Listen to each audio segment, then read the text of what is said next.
Welcome back, everybody, to WTL. That stands for Where's the Line? Nebraska's first and only sports betting show. I'm your host, Andy Class, and joined by Jabron. Jabron, the Parlay Pounder. You got it. Talking about parlays, Andy, I think we might have one for the people at the end of this segment. What don't we have? Player props, we got parlays, we got the Parlay Pounder. Exactly. And if you're listening to it last week, the parlay did hit the three-teamer, the Eagles, the Bengals, the 49ers. We called all three. We won you some money. Stay tuned for that parlay at the end of this segment. There we go. I love it. So, yeah, a little teaser to start with. Is that starting fast? Are we getting a fast start here? Let's get a fast start. We're going to start with the afternoon kickoff here. Yeah. The Philadelphia Eagles are heading on out to the Meadowlands to take on the Jets. Jets. Oh, man, that's a 3:25 kickoff on Fox. And the Jets, even though they're at home, they are a full touchdown dog. A 7-point square on the key number. Yeah. Dog. Yeah, Andy, I'm sticking with the Eagles until they give me a reason not to, Andy. The Jets got the win over Denver, but look at the state of the Broncos defense, giving up 70 points to Miami, 31 to the Jets. I mean, it's a bad look over at the Broncos, as we mentioned in the earlier segment. The Eagles have been able to get the job done all season long, and I look for this game to be no different as the defense shuts down the Jets. Give me the Eagles laying with the points. In recent history, when the Eagles and New York Jets play, it's been all Eagles. You're talking straight up. You're talking ATS. 6-0 ATS last 6 games, 10-0 last 10 games against the Jets. It doesn't matter if it's in Philadelphia, if it's in New York or New Jersey.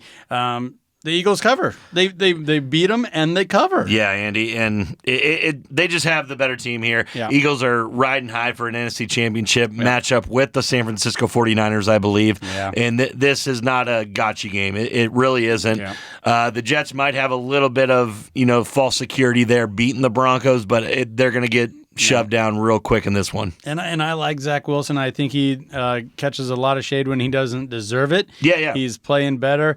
But this Philadelphia, this might, you talk about San Francisco, but this might have the most complete roster: offense, defense, special teams. I mean, the Eagles are just the cream of the crop right now. Yeah, Andy,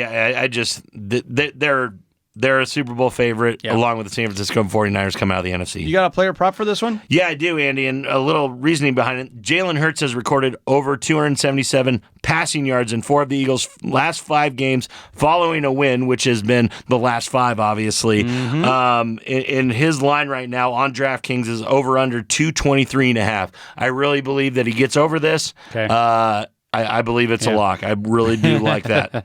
Yeah, the 2-3 Jets, they don't have Aaron Rodgers, all that stuff. We know about that. The Eagles are 5-0, and they are flying high, and they are flying on to take the Jets. Yeah, Andy, and if you're on Zach Wilson, like you said, we're not trying to beat a dead horse or anything, but Zach Wilson has recorded over 210 passing yards in each of his 4 previous games at home. So his line is sitting right there at 194. So I wouldn't mind that as well because they are going to be down. He is going to be throwing. So I do like over 200 yards for Zach Wilson in the air as well. And it does kind of feel like one of those prototypical games where Philadelphia is going to establish themselves. They'll take the lead, and then they'll have it secured in the fourth quarter, and then they'll take their foot off the gas, and then it's Zach Wilson time, and he needs the snaps. He needs all of it. And he's going to be throwing it. He needs the experience, all those things. I agree.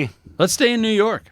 Talk about another couple of teams in New York, playing in New York. That is the New York Giants, only 1-4, heading on up to Buffalo to take on the Bills, who are surprisingly only at 3-2, but that doesn't matter. Yeah. The Buffalo Bills are a 2-touchdown favorite. 14 points just square on that key number. Yeah, that's crazy, Andy. And, I think I have to stay with Buffalo here. Buffalo really needs, They really need a bounce-back effort to get themselves, back where they need to be. I mean... Play the Giants. You got to play the Giants. Buffalo has, man... The books can't catch up to the Giants. No matter how bad they play, no matter what they do, they are 0-6 against the spread. And you're seeing lines like this, a 2-touchdown. This is the league. This is the NFL. And we're talking about a team of professionals, paid professionals, to lose by 2 touchdowns. Yeah, the only thing that I can't get on board with just the Giants, Andy, they rank 32nd in the NFL in yards per game with 255 yards. And the Giants rank 32 in the NFL in a lot of categories across the books on the offensive side of the ball. It's so crazy. And the Bills rank number 1 in sacks. The Bills rank number 1 in interceptions. Yeah. I just believe this is ripe for a Bills blowout. And I believe it. I believe it's by more than 2 touchdowns. Yeah. I just can't get behind anything with the Giants just because they stink. And this is a Sunday night game. Sunday night game, prime time. Josh Allen needs to be bright lights. Yep. Daniel Jones is not playing. Tyrod Taylor is taking the start for the Giants, which which way does that go? I think he might be just as good as Daniel Jones, but I'm not betting on it. It kind of sounds like with all those 32nd ranked in this, 32nd ranked in that. Is there any player props you're looking at? I mean, there are some player props, Andy, and it's all Josh Allen to me. It's all Josh Allen to me. And what you got to look at, Andy, what you got to look at, God dang, where is that? Sorry, I'm not finding it, folks. I had it pulled up. Well, the under has hit 7 in the last 10 games that these two teams have scored off. The under is hit, and it's sitting at 44.5. So you got to be feeling over there. Yeah, I mean, if you're that high on Josh Allen and all these things, you got to be thinking that he's going to cover that. Exactly, Andy. That's what I was talking about. Is over under sitting at 265 yards. I believe he goes well over 3 in this game. Yeah. Stephon Diggs is going to want the ball. They're going to get those 2 tight ends in the mix there. Yep. Gabe Davis has been a really uptick in receptions the last couple weeks, so I really like Josh Allen over 265.5 yards. Book it. I like that too. I like that a lot. Yeah. This does feel like one of those games where he's going to have over 300 yards, 3 touchdowns, all the things. Yeah. Sunday night, he just hits another gear when all the lights are on. And this just feels like one of those games where they've already done it this year. Yeah. They'll lay an egg, and then they'll explode, right? So, should we move on to Monday night? Let's do it. A little closer game. Yeah. But this is curious here. The Dallas Cowboys didn't have a good outing last week. They ran into the best team in the NFL, in my assumption. Doug Duda, if you're listening, I'm sorry. I know you're a Cowboys guy, but oh boy. And then Dak, Dak, where are you at, my man? Come on. Ooh. So they're heading on out to L.A., playing SoFi Stadium, take on the Chargers, and the Chargers are a 2.5-point dog. Yeah. After Dallas looked like that on the road, they're still a 2.5-point favorite. Yeah, Andy. Monday night. And I know the Chargers don't necessarily have the biggest home field advantage, and the Cowboys fans always travel well. Sure. But I'm still not sold on this Cowboys team in general. Oh, man. I mean, you have guys like CeeDee Lamb calling out for their efforts in press conferences. Dak Prescott was doing, like you said, Dak Prescott things against the Niners, handing the ball to the other team practically. I'm high on the Chargers, and I think they get a big win here. Cover. Ooh. Give me the Chargers. I like the money line, Andy. You like the money line here? Well, you might as well. I mean, if you're looking at the Chargers, take that money line. Exactly. And Herbert's I don't think he's had the season everyone thinks that he's. I mean, I think he's like 13th, 12th as far as QBR rating and passing yards in the NFL. So like he it's not like he's a world beater, lighting it on fire and all that other stuff here. And that's why they're a dog at home to a team that's struggling. For sure. For sure.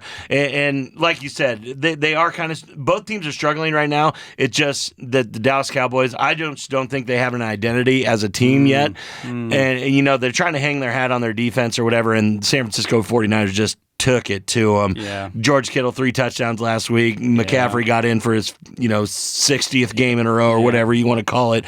Player prop I'm really looking at here, Andy, is Justin Herbert over 1.5 touchdowns at a -160. I believe it's a lock. Okay. Keenan Allen's been one of the best receivers in football this year, and I believe he finds them for 2 scores, if not more. So I really like Justin Herbert over 1.5 touchdowns.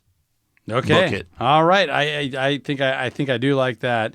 And this line has some volatility to it. Now I'm seeing a lot of 2s come in, so the line is coming back down in that direction that you're talking about right there. For sure. I already lost the hook. Exactly, and that's the reason why that I'm looking at money line, Andy, because if you're going to bet 2, might as well get the extra juice with the plus money with the money line. There we go. Over under sitting at 51. Woo! I don't know about that. Yeah, I don't know about that either, Andy. Dallas has been smacking that under much too often for me to like this. Exactly. Their defense is very good, and their offense Their offense can't score points. Even if the Chargers do get, 3 or 4 touchdowns, can the Cowboys combat with that? It doesn't seem like they can. I would back the under in this game as well. Yeah, after listening to you, I'm really looking at the Chargers here. I haven't made up my mind on this one. I think the best bet might be that player prop. Yeah. Herbert, right? 2 touchdowns? I think so too, Andy. 1.5? Over 1.5 touchdowns and a minus 160. He's got that. I think he's got that no matter what. Yep.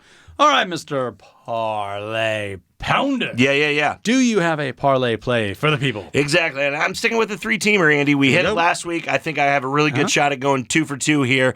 3 for 3 if you're talking about this 3-teamer. I got the Las Vegas Raiders at home against the New England Patriots. New England Patriots have not been able to move the ball. Very disrespectful team to that Belichick era. Coming into Las Vegas, I believe the Vegas Raiders got kind of momentum going with that Packers win on Monday night. So I like the Packers. I like the Raiders money line at minus 155. I got Detroit going into Tampa Bay. Amon-Ra St. Brown coming back. I believe that gives them a little extra juice to get over the Buccaneers money line. And then I got the Philadelphia Eagles betting that down to 6.5 over the New York Jets. So I got the Raiders money line, Detroit money line, Eagles minus 6.5. Putting $25 on this to win 95. Okay, all right, and you actually have a couple minus money there, so people just need to hold court, right? Just all you got to do is do what you're hold supposed court. to do. Just hold court. Do what you're supposed to do. Yep. You heard the horn. That means we're running out of time here.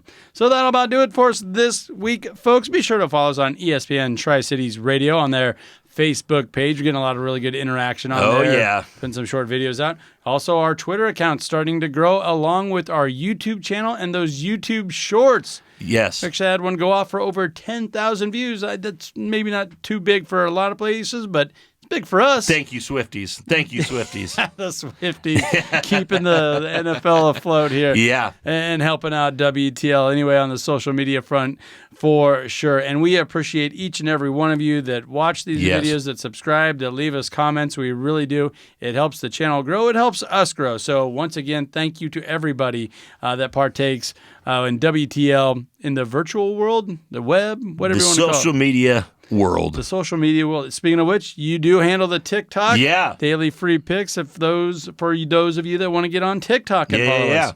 For Jabron, the Parlay Pounder, I'm Andy Klassen. Thank you for listening. This has been WTL.